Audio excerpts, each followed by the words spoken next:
નમસ્તે.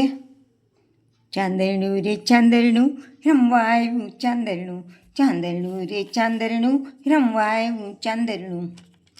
મારી નાની બેન છાયા તેડવા જેવડી હતી ત્યારે અમારે ત્યાં કામ કરતા સંતોકબેનની કાંખમાં બેસીને એમને ઘરે એમના છાપરાની નીચે પથરાતા ચાંદરણા જોડે રમવા જતી, રોજ જતી.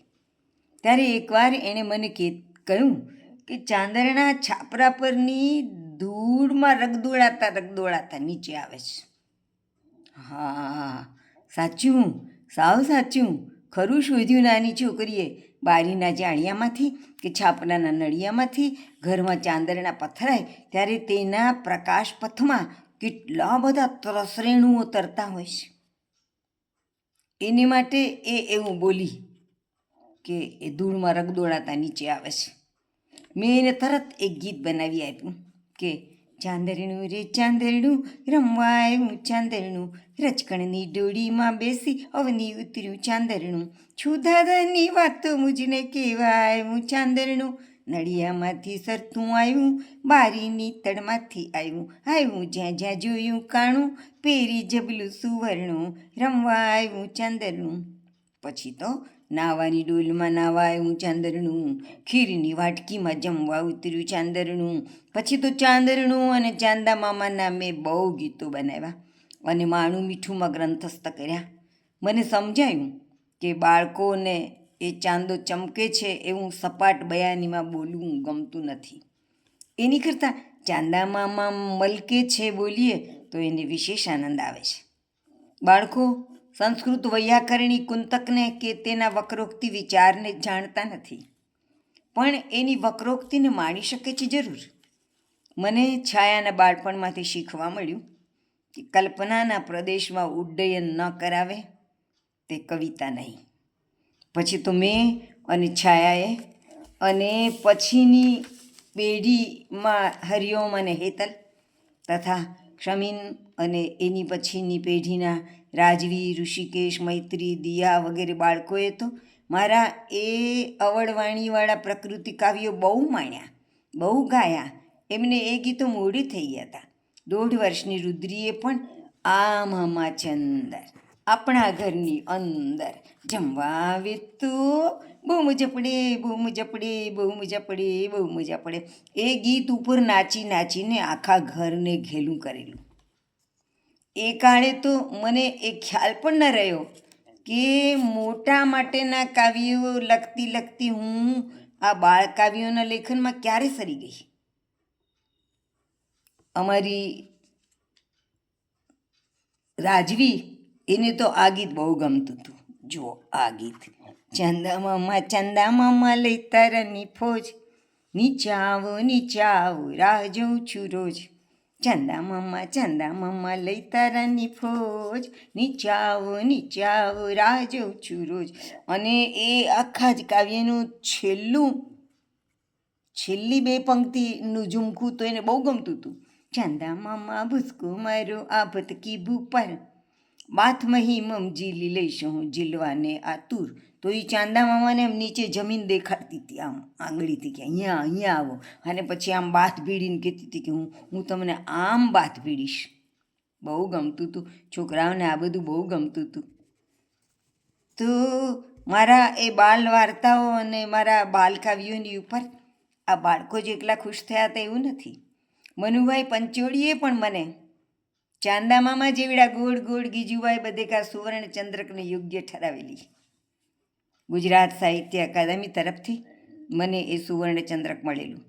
દર્શક દાદા ત્યારે બોલ્યા હતા કે હું રક્ષાબેન તમને નહોતો ઓળખતો, પણ તમારી કલમને તો ઓળખતો હોઉં ને.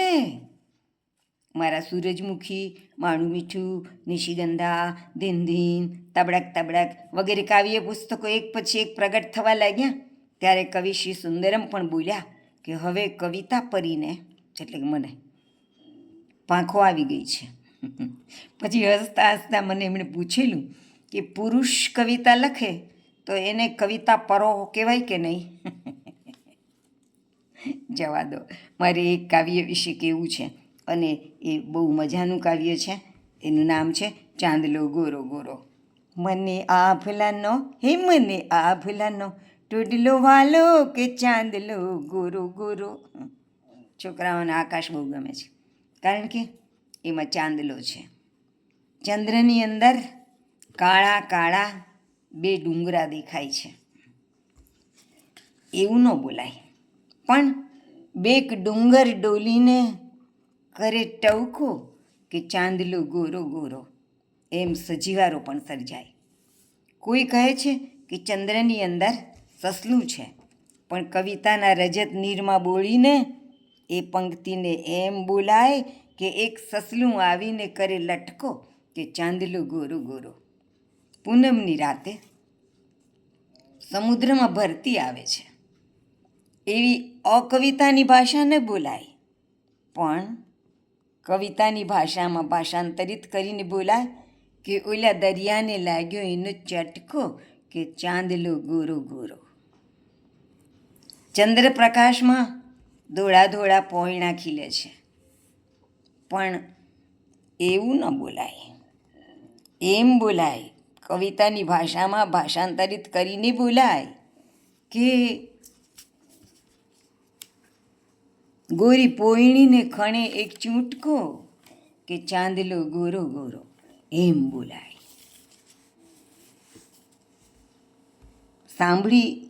આવું સાંભળીને સરસ્વતી પણ હસી પડે. એને એ ચંદ્ર ઉપરથી કોઈ વાદળીને પસાર થતી જોઈને એમ ન બોલાય કે જો એ પેલી વાદળીએ ચંદ્રને ઢાંકી દીધો, પણ એમ બોલાય કે ધોળી વાદળીનો બાંધે એ પટકો કે ચાંદલો ગોરો ગોરો. આમ મને બાળકોને રંજે એવી અવળવાણીમાં ગાવું ફાવી ગયું. કુંતકને ગમે છે એવું વક્રોક્તિ વ્યાપારનું કાવ્ય મને લખતા આવડી ગયું. માણસો કહે છે કે ચકોર નામનું પક્ષી છે ને, એ ચંદ્રને તાક્યા જ કરે છે, પણ એવું ન કહેવાય. કુંતકની વાણીમાં બોલાય, વક્રોક્તિમાં બોલાય, અવળવાણીમાં બોલાય કે એ ચકોરની માળાનો મણકો કે ચાંદલો ગોરો ગોરો. ઘણી વખત ચાંદલો તળાવમાં પડે ને ત્યારે બે ચાંદા દેખાય, એક ઉપર આકાશનો ચાંદો અને નીચે તળાવમાં વહેંચે એ ચાંદો. પણ એવું ના બોલાય, એમ બોલાય કોઈ ભરે તળાવ મારે ભૂસકો કે ચાંદલો ગોરો ગોરો, એમ બોલાય. તો બાળગીત કાંઈ આમ વંચાય નહીં હો ભાઈ, બાળગીત કાંઈ વંચાય નહીં. બાળગીત તો ગવાય, અને જેને ગાતા નથી આવડતું એણે કાવ્યો લખવા જ નહીં, બાળગીતો તો લખવા જ નહીં, એવું હું માનું છું. તો ચાલો આપણે ગાઈએ, અને એ સાંભળીને બાળકો ઠમકશે, અને એ જોઈને આકાશમાં ચાંદલો હસી હસીને ગોટપોટ થઈ જશે.